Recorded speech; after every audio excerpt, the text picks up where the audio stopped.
말씀 같이 봅니다. 예레미야서 20장입니다. 오늘 1절에서 18절 20장 전장을 보게 되는데 같이 말씀 합독하는 그 내용은 7절부터 13절까지만 같이 읽도록 하겠습니다. 예레미야 20장 7절로 13절 같이 읽습니다. 여호와여, 주께서 나를 권유하심으로 내가 그 권유를 받아 싸우며 주께서 나보다 강하사 이기셨으므로 내가 조롱거리가 되리니 사람마다 종일토록 나를 조롱하나이다. 내가 말할 때마다 외치며 파멸과 멸망을 선포하므로 여호와의 말씀으로 말미암아 내가 종일토록 치욕과 모욕거리가 됨이니이다. 내가 다시는 여호와를 선포하지 아니하며 그의 이름으로 말하지 아니하리라 하면 나의 마음이 불붙는 것 같아서 골수에 사무치니 답답하여 견딜 수 없나이다. 나는 무리의 비방과 사방이 두려움을 들었나이다. 그들이 이르기를 고소하라, 우리도 고소하리라 하오며 내 친한 벗도 다 내가 실족하기를 기다리며 그가 혹시 유혹을 받게 되면 우리가 그를 이기어 우리 원수를 갚자 하나이다.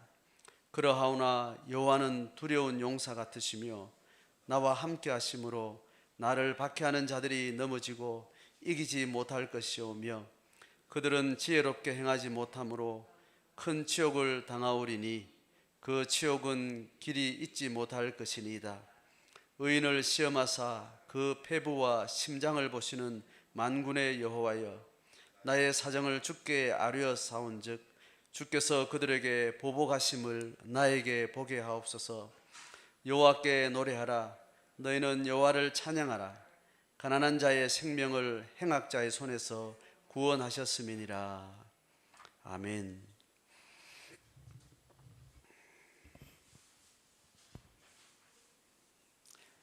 예레미야 20장은 예레미야 19장 그 전에 18장의 본문의 내용 흐름에 또 맞닿아 있습니다. 지난주 본문에 19장 본문이 뭐냐 하면 깨진 온기라는 이름으로 상당히 선명하게 우리한테 각인되는데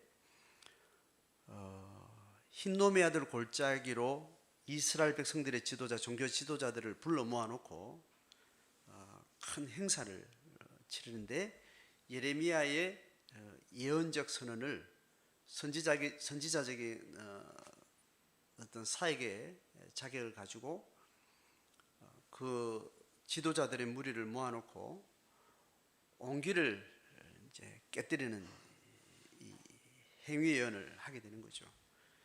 그 깨뜨리는 모습을 그들에게 보여주면서 이와 같이 하나님이 이스라엘 백성들을 향한 심판이 돌이킬 수 없는 지경까지 왔노라 하는 어떤 행사를 하는 겁니다.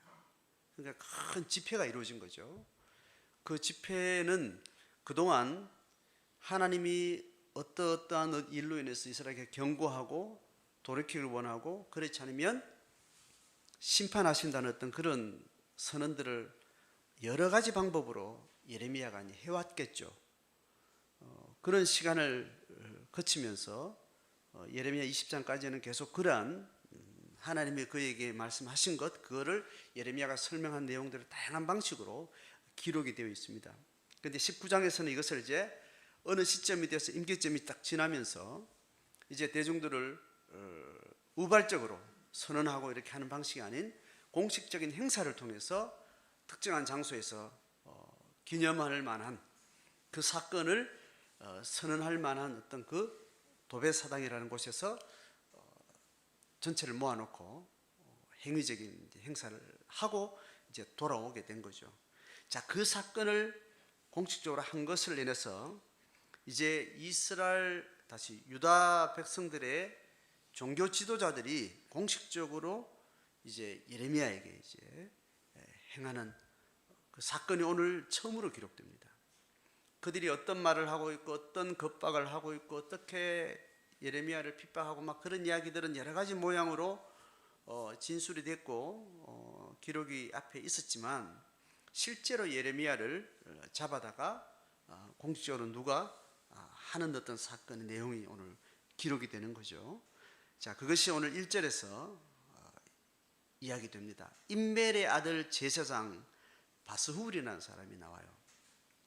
임멜이라는 제사장의 아들, 부모를 언급하고 그 사람을 언급할 때는 역사적 어떤 실제 속에 어떤 신분을 확증하는 어떤 그런 한 인물을 가리킬 때 누구의 아들, 누구라고 딱 이제 기록을 하게 되는 거죠. 그 바스훌은 그 직책이 뭐냐 하면 여호와의 성전의 총감독이랍니다.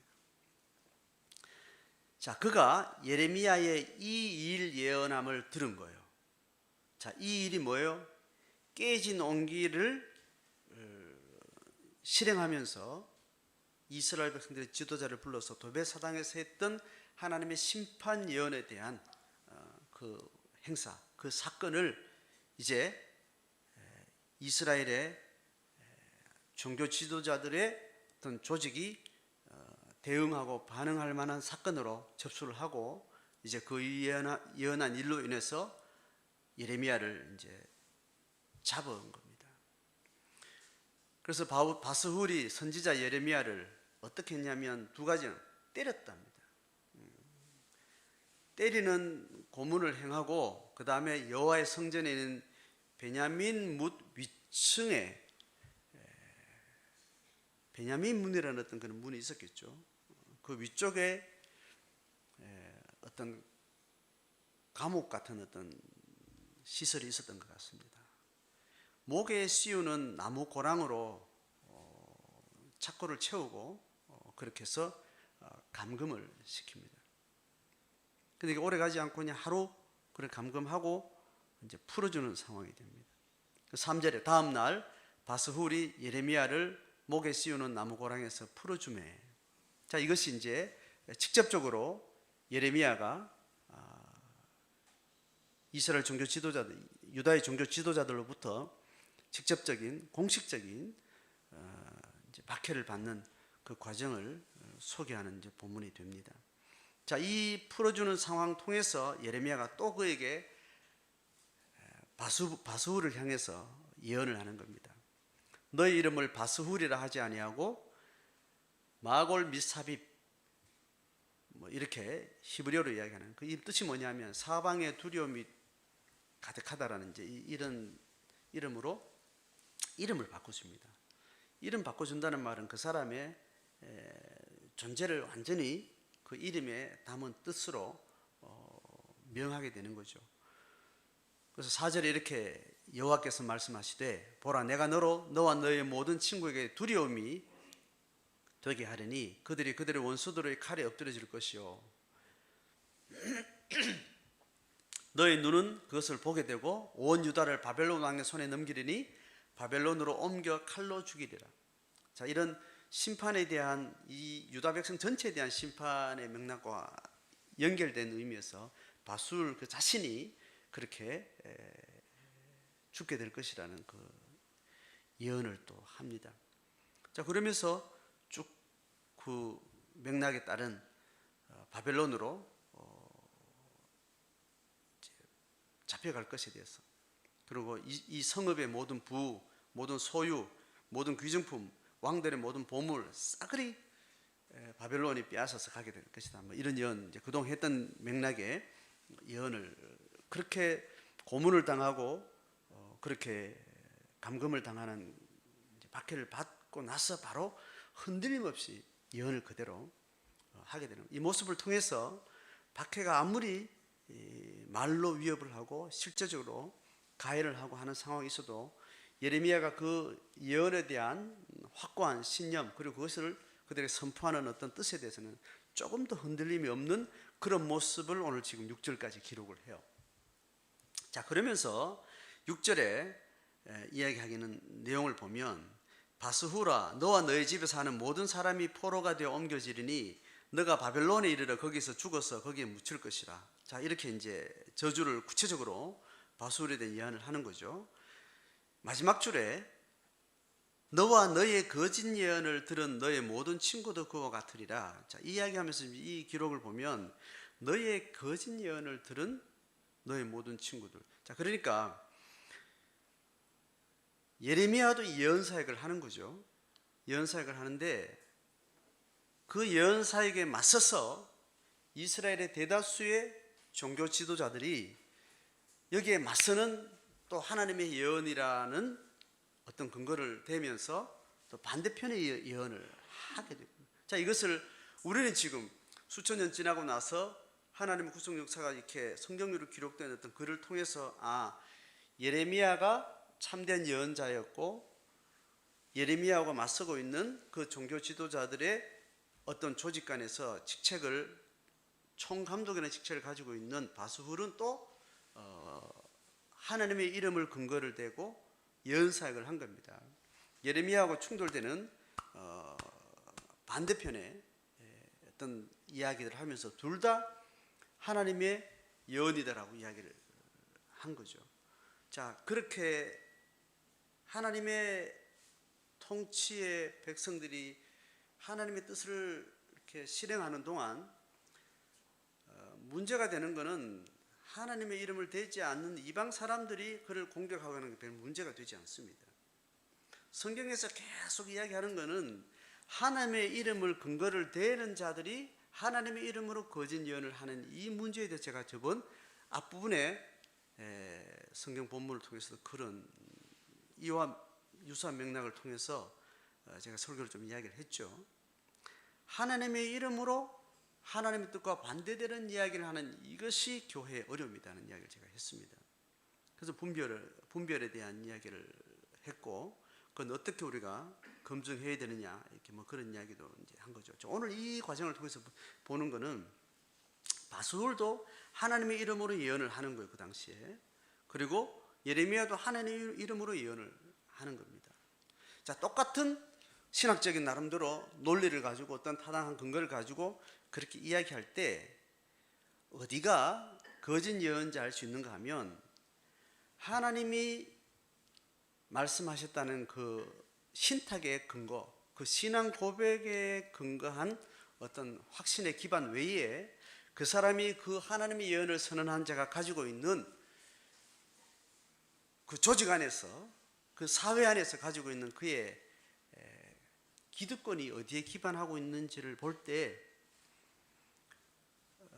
충돌되는 그 예언에 상반된 상황 가운데 어디가 하나님의 뜻에 부합한가 그렇지 않은가를 알 수 있는 겁니다. 자, 그러니까 이렇게 물리적인 힘을 가지고 있고 돈의 힘을 가지고 있고 하나님이 그에게 감동하신 그 하나님의 위임, 하나님의 부탁, 하나님의 감동, 그것 아닌 어떤 것을 그가 그 예언의 힘으로 작용할 때 그건 하나님의 손에서 벗어나 있을 가능성이 많은 겁니다. 비교적.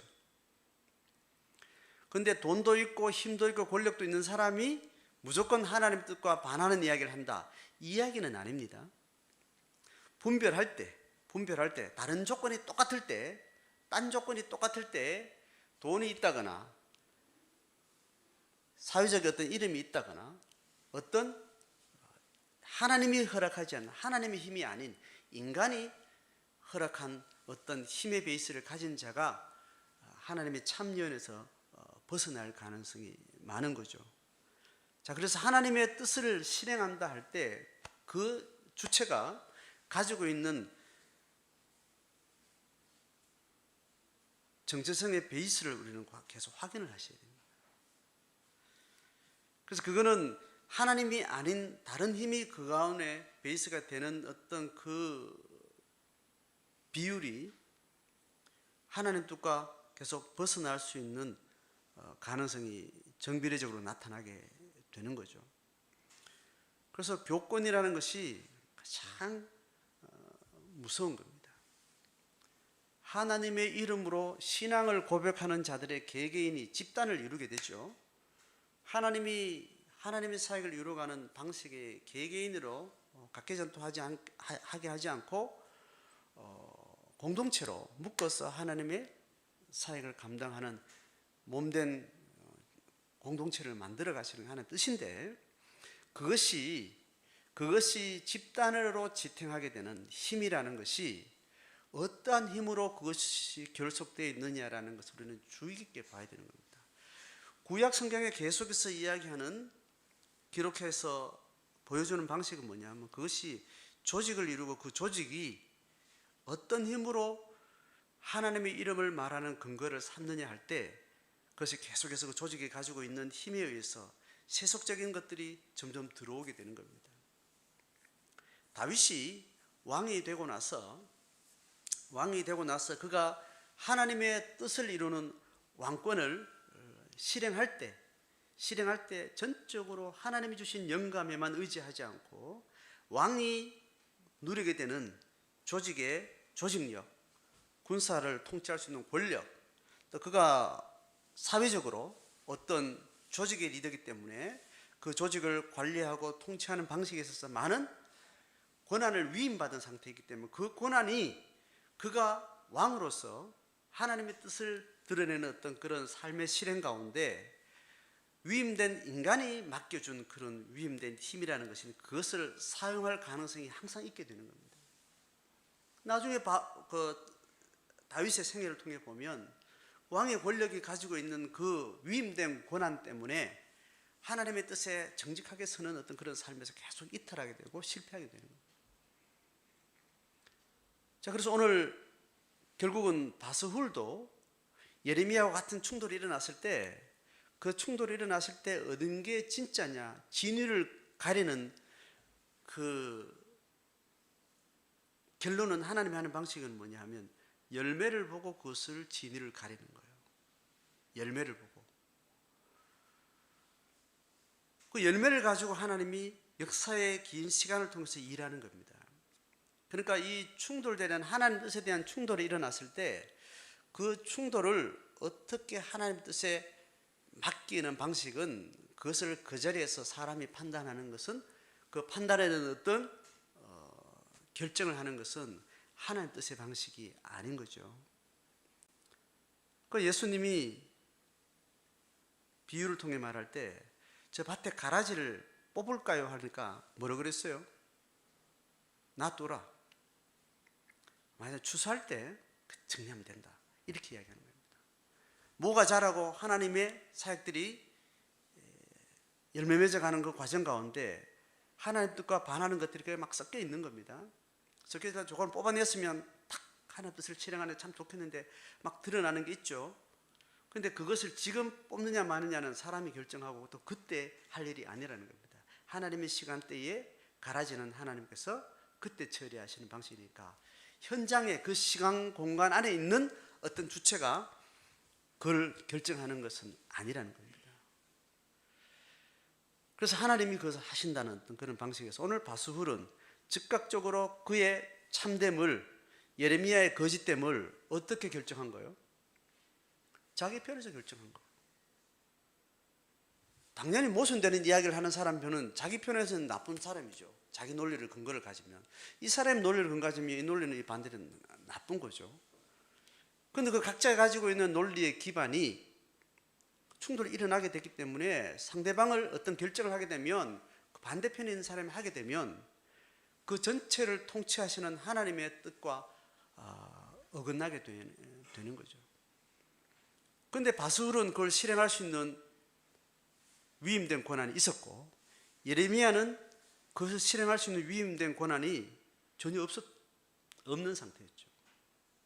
그러니까 같은 조건일 때는 인간적으로 뭔가를 실행할 수 있는 어떤 그런 위임된 힘이 없는 상태에 있을 때 가장 하나님과 가장 정방향에서 소통하고 교통하면서 그 길을 지날 수 있는 가능성이 많은 거죠. 그래서 하나님 앞에 신앙으로 살아가는 사람은 세상이 주는 어떤 위임된 권한으로부터 자꾸 멀어지려고 노력을 해야 돼요. 그런데 그건 하나님을 떠맡길 수 있잖아요. 떠맡겼으면 그 떠맡긴 것에 대해서는 조심해야 되는 것으로 두렵고 떨리는 마음이 필요한 겁니다. 그래서 그것에 대해서 오염될 수 있는 위험은 또 다른 그 고난으로부터, 그 권력으로부터 멀어진 어떤 지체가 그것을 계속 컨트롤해주고 봐주고 분별해주는 것이 필요한 거죠. 그래서 오늘날 오늘날뿐만 아니라 구약시대가 그랬고, 교회가 태생되고 난 다음에 초대교회의 교회는 철저하게 권력과 힘의 논리에서는 철저히 배제된 변두리에서 복음이 계속 세워지고 로마 시대 교회가 그렇게 부흥을 했었더랬습니다. 그 부흥이 기득권 없는 자들, 세상에서 답이 없는, 세상에서 어떤 힘도 없고 권력도 없고 비참한 영혼들이 하나님의 복음의 막대한 생명력에 혜택을 누리면서 그들의 삶이 강력하게 세상을 향해서 빛을 발하면서 그가 가지고 있는 생명, 영적 생명력이 세상의 인격적 삶의 질이나 어떤 삶의 태도나 어떤 그들이 구성하고 있는 공동체나 그 사회가 가지고 있는 그 창조성의 그 빛을 불신자들이 보면서 그들이 만들어내고 있는 하나님의 영적 생명이 담고 있는 이 세상을 향한 대안적인 삶의 힘에 매료당하게 되면서 그 달콤한 열매를 취하고 싶어 하는 겁니다. 계속 이야기했다시피 로마 제국에서 로마 황제가 계속 황제의 어떤 권위를 흔드는 어떤 신앙 고백으로 가고 있는 이 기독교인들이 굉장히 거슬렸어요. 죽여도 계속 나오니까. 사형을 처하고 핍박을 하고 순교의 재물을 만들어도 그것을 더 영광스러워하는 이런 세상에 감당할 수 없는 인간들이 계속해서 굉장히 골칫거리였단 말이죠. 그런데 어느 날 많은 사람들이 거기에 편성되면서 로마 제국의 많은 지각 있는 많은 시민들이 기독교 정신을 통해서 굉장히 창조적이고 밝은 삶의 어떤 면모들을 쌓아가면서 권력이 적었고 적대해서는 내게 도움이 되지 않겠다. 그러니까 어느 날 기독교를 국교를 삼으면서 기독교 하나님이 황제의 신앙 고백과 동질로 하면서 로마 시민 전체의 흐름 가운데 아직 소수지만 각성되어지고 굉장히 밝은 삶을 만들어가고 있는 기독교 문명을 황제의 권한 속에 꾸려들이게 됩니다. 그렇게 되면서 기독교는 그가 선포하고 선언하는 신앙 고백은 정결하고 정당한 신앙의 내용을 가지고 있는지 모르지만 그것을 실행하는 가운데 그 황제가 위임한 권력에 편승되면서 그 권력을 통해서 신학적인 판단과 그 결정도 황제의 권위를 가져와서 처리를 하는 방식을 가지면서 그 교권에서 정리하고 있는 성경 해석과 반대되거나 어긋난 신앙의 행태를 가진 어떤 소그룹들을 보면서 계속 통제를 하기 시작합니다. 그래서 교권도 강력한 믿는 사람들의 흩어진 교회에 강력한 지지가 받쳐지는 그런 교황을 통해서 황제의 물리적 권위와 함께 어깨를 나란하면서 그것을 또 유지를 해가기 때문에 그 교권도 교회의 하나의 이 질서를 또 만들어가게 되면서 그 질서와 어긋나게 되는 어떤 다양한 신앙의 해석이나 신앙의 삶에 대해서는 또 제재를 가하는데 그것은 열매를 두고 봐야 될 것 아니에요, 그죠? 열매를 두고 봐야 되는데 그게 하나님 뜻인가?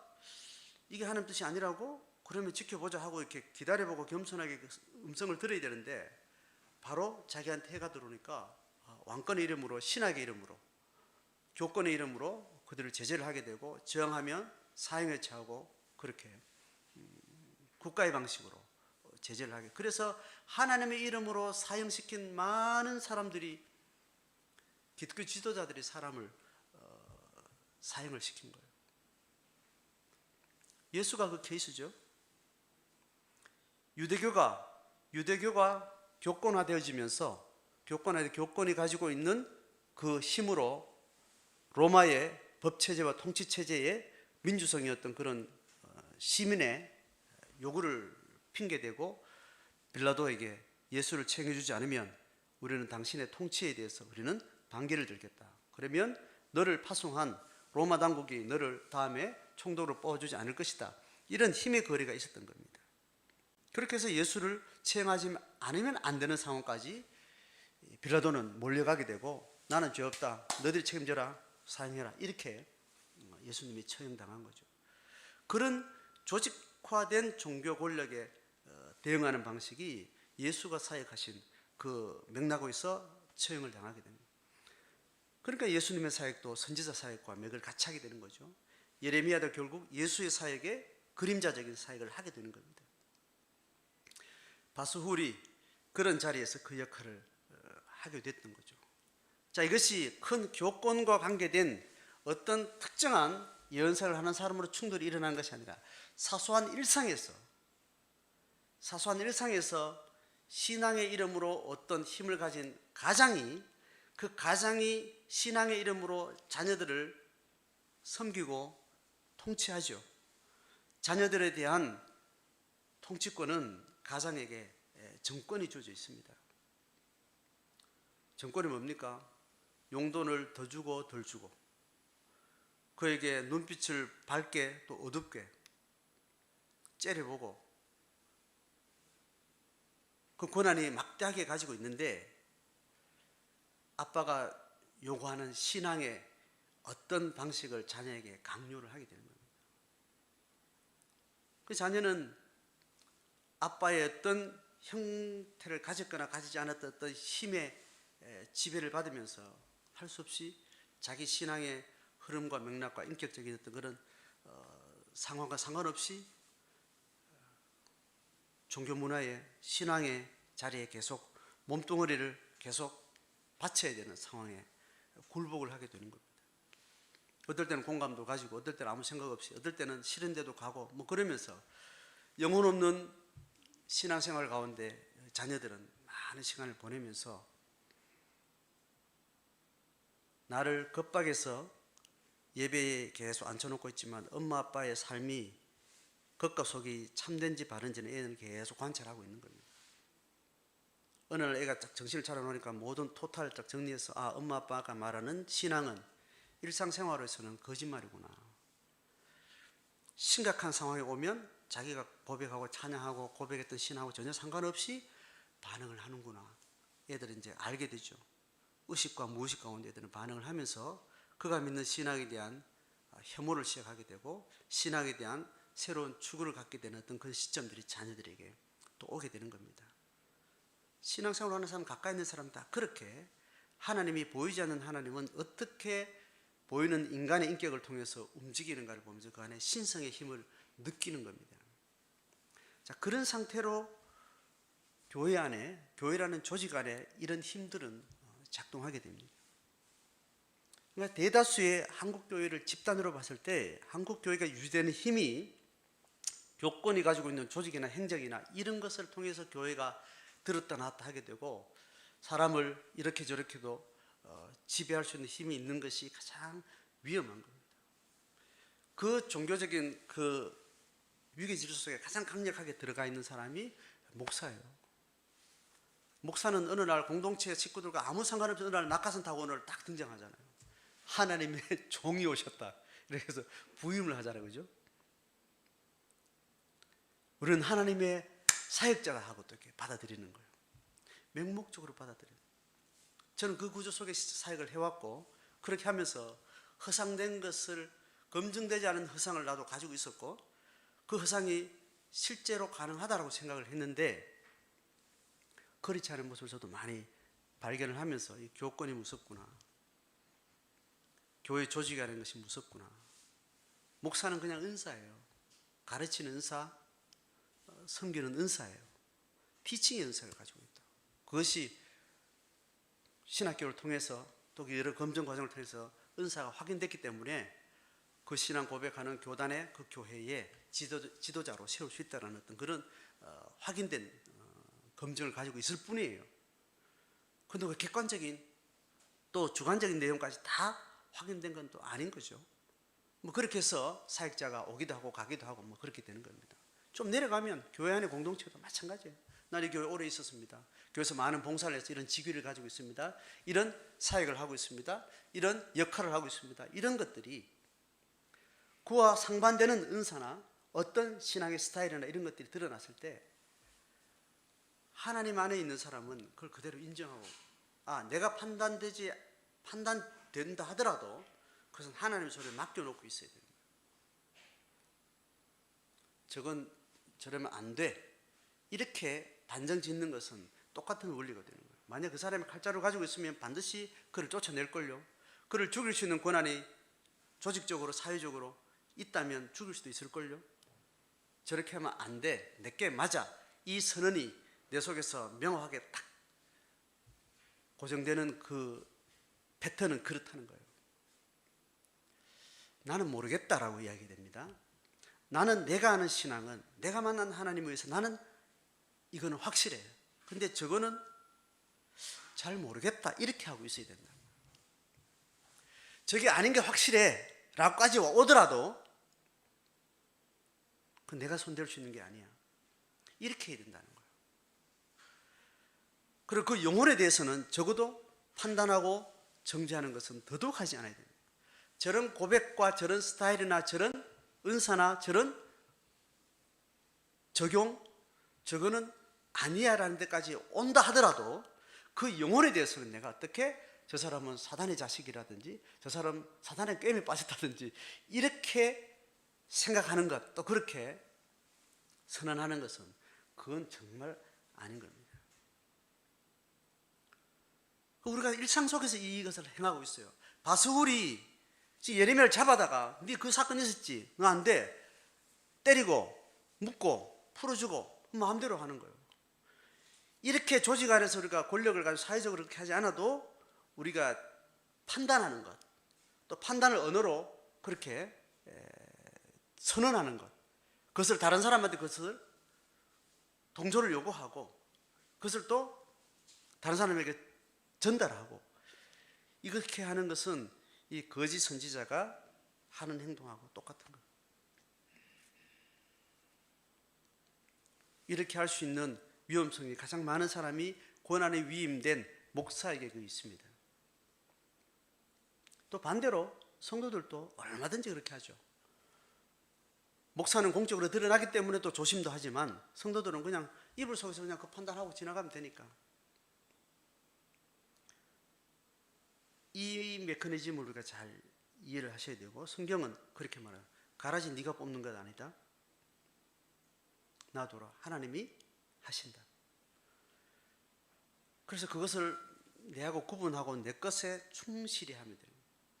그러면서 저 과정도 하나님이 풍성히 하나님 만들어 하나님의 역사를 만들어가는 하나님의 통치 속에 있다는 것을 신뢰하셔야 돼요. 그 존재가, 그 주체가 나를 순교의 현장으로 내 목을 딴다 하더라도 그건 하나님의 손에 맡기는 거예요. 예수님의 방식이었고 스데반의 방식이었고 저들이 몰라서 그런 거다. 이 과정도 하나님이 복음의 역사를 만들어가는 하나님의 통치의 많은 스트림 가운데 한 방법으로 하나님께서는 허락하셨다는 전제를 하셔야 되고, 그 판단이나 정죄에 대해서는 내가 하는 것이 아니라는 것이 예수의 생명이 취하는 방법인 거죠. 자, 6절까지 이 사건이 있었습니다. 7절부터 13절까지 본문은 이것보다 더 중요한 본문이기 때문에 오늘 여기서 마무리를 해야 될 것 같아요. 제가 오늘 13절까지 이야기를 지금 앞에 지금 6절까지 본문을 약으로 두고 7절부터 13절까지 본문을 강으로 두고 설교를 구성했는데 시간이 많이 갔기 때문에 7절부터 13절까지 본문은 다음 주에 하도록 하겠습니다. 잘 묵상해 오시고 14절부터 18절까지는 그거예요. 전체적인 어떤 그 맥락만 제가 설명하고 마무리를 할게요. 6절까지 그 사건 선언하고 나서 7절부터 13절까지는 겉으로 이렇게 당당하게 이제 선언을 했잖아요, 그죠? 바수르한테 눈도 깜짝 안 하고. 그 말을 듣고 바수르의 권한은 다시 취조실에 데려가지고 고문까지 하고 처형까지 할 수 있는 그런 죄목으로 나아갈 수도 있는 상황인데도 그걸 그냥 말하는 겁니다. 죽으면 죽으리라고. 그렇게 하고 끝나요. 끝나고 나서 7절부터 13절까지는 이런 상황 가운데 내면에서 겪고 있는 그 외로움과 고통과 그 두려움, 이런 것들을 지금 하나님 앞에 예레미야가 지금 가져가는 겁니다. 골방에서 지금 이런 사건을 겪었잖아요. 사건을 겪을 때 겉으로 드러난 그 당당한 예레미야의 선지자적인 그 사역의 이렇게 외양을 지금 6절까지 얘기했다면, 그 반대급부의 그 사정을 끌고 가는 예레미야가 이 외적인 공격들 앞에 하나님 앞에 골방에서 하나님과 지금 대면에서 씨름하고 있는, 그러면서 이 과정을 늠름하게 감당해내는 그 내면의 흐름의 어떤 과정들을 아주 디테일하게 기록을 하게 됩니다. 그래서 이게 시편에 보면 다윗의 시편으로 알려지는 시편들은 원수의 핍박 앞에서 엄청나게 고통스러운 고통의 고백을 하면서 하나님이 어떤 이야기를 하다가 나중에 찬양하면서 이렇게 기도가 끝나는 다윗의 기도들이 많이 있어요. 그 패턴하고 거의 유사한 방식입니다. 그러니까 고대에 이스라엘 공동체가 선지자들의 어떤 삶이나 또 그들의 삶이 딱 노래로 가사로 정리된 어떤 시편의 어떤 구성을 통해서 보면 그의 골방에서 외적으로 겪게 되는 많은 혼란과 고난을 통해서 골방에서 하나님과 기도 가운데 씨름하는 어떤 그런 심정들, 선언들, 그런 좌충우돌, 어떤 정서적인 면들, 그의 지적 판단, 또 그의 의지적 결단, 이런 것들이 디테일하게 이렇게 나오게 되는 거죠. 다음 주도 7절부터 13절까지 보면 그의 정서가 묻어나는 고백이 나와요. 그리고 지적 판단이 또 이렇게 고백되고, 그 다음에 의지적 결정들이 막 나옵니다. 이걸 잘 보셔야 됩니다. 의지를 담은 어떤 내용, 정서를 담은 내용, 그리고 그의 하나님의 감동으로 하나님이 어떠하다 이 사태에 대해서 판단하고 선언하는 명제들, 이런 지정의의 어떤 무게를 가지고 표현되는 어떤 내용들을 구분해서 보는 것이 필요합니다. 그래서 뭐 다음 주도 이야기 되겠지만 우리가 하나님 앞에 막 고백할 때 우리가 뭘 찾아야 되는 거야? 내 지금 감정이 어떻지? 감정을 클로즈업해서 충분히 잘 보시는 게 필요하고, 내가 뭘 알고 있지? 어떻게 내가 이해하고 있지? 어떤 명제를 가지고 있지? 어떤 세계관을 가지고 있지? 내가 가지고 있는 관점, 보고 있는 어떤 틀, 이걸 보여. 그 다음에 나는 뭘 결정해야 되지? 내가 뭘 하고 싶은 거지? 나의 욕망은 뭐지? 이렇게 자기를 이렇게 찾아가는 방식이 이제 필요한 거죠. 어떤 그런 모습이 지금 7절, 8절, 13절까지 쭉 들어 있습니다. 그 다음 주에 제가 설교를 하겠고, 14절부터 18절까지 내용은 뭐냐 하면 아주 독특해요. 오늘 이 20장에 이 문학적인 이 기록 형태가 아주 독특해요. 그러니까 앞에 있는 사건과 함께 7절, 13절까지 두 번째 단락에서 이야기하는 그 심정에 대한 이야기였는데, 14절부터 18절은 그가 고생과 슬픔과 그 수치심을 겪으면서 그 자기 자신한테 한탄했던 그 바닥을 쭉 그 긴 문장을 통해서 표현합니다. 내 생일이 저주받았더라면, 엄마가 나를 놓지 않았더라면, 뭐 이제 이런 내 존재 자체가 태어나면서부터 하나님 나를 계획하시고 나를 소명하셨다는 그 이야기 지금 예레미야 초도에 있거든요. 그 고백이 분명함에도 불구하고 이런 핍박을 받을 때 내가 처음부터 존재하지 않았더라면, 이 태생에 대한 이야기를 근본적으로 이렇게 회의적인 어떤 그런 심정을 쭉 기록하는, 이제 그걸 통해서 그가 얼마나 밑바닥에 자기 존재 자체에 대해서 밑바닥으로 이렇게 회의 가운데 있었던가를 보여주는 어떤 그런 면을 딱 따로 이렇게 보여주면서 그렇게 끝이 나게 되는 거죠. 자, 오늘 예레미야가 겪게 되는 외적인 삶, 그리고 내적인 씨름들, 그리고 그가 정서가 겪게 되는 어떤 그런 디테일들 자세히 보면서 오늘도 우리가 크고 작은 일들 가운데 예레미야하고 별반 다르지 않는 우리는 고난과 난참과 수치와 삶에 대한 진절이 나도록 고통스러운 것들 다 삶에 각자가 안고 있어요. 그 가운데 예레미야와 같이 하나님의 부름을 받은 자기 정체성으로, 혹은 이 세상과의 관계 속에 좌절되는 10년 가운데 또 내가 어떻게 하나님 앞에 이 씨름을 해나가는가 하는 말씀을 통해서 우리가 잘 조명을 받으면서 각자 삶 속에 오늘도 내가 부름받은 삶에서 내가 어떻게 하나님의 뜻을 실행하고 그것을 어떻게 내 삶 속에서 계속해서 분별해 가는가를 지혜를 얻으면서 우리의 삶 가운데도 여전히 주어진 이 선지자적 삶, 하나님의 뜻을 실행하는 자로서의 주체적 삶을 어떻게 하는가에 대한 풍성한 은혜들을 함께 누릴 수 있기를 주의 이름으로 축복합니다. 다 같이 찬송하겠습니다.